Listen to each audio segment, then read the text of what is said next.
იგავი ბედნიერება. ამბობენ, როცა უფალმა თიხისაგან გამოძერწა ადამიანი, დარჩა თიხის მცირე ნაწილი. კიდევ რა გამოძერწო ადამიანო, რა სინებებ? კითხა მას სიყვარულით უფალმა. ადამიანი დაფიქრდა. თითქოს ყველაფერი მაქვს, სული, გონი, ტვინი, ხელები, ფეხები, თავი, მთლიანი სხეული და ფიქრიდან გამოსულმა უპასუხა უფალს. გამომიძერწე ბედნიერება უფალ.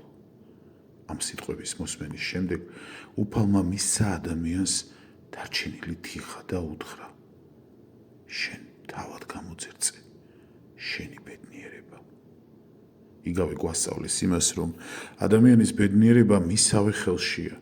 შემოქმედმა ადამიანს მისცა ყველაფერი, რაც აუცილებელია: გონება, შემოქმედების უნარი და შესაძლებლობები.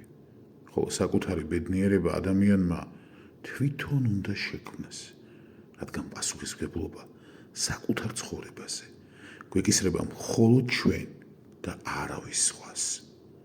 იგავი ნათლად გვანახებს იმ ფაქტს, რომ ბედნიერება ეს არ არის საჩუქარი, ის საკუთარი ძალის ხმევის, არჩევანის და შინაგანი შრომის შედეგია.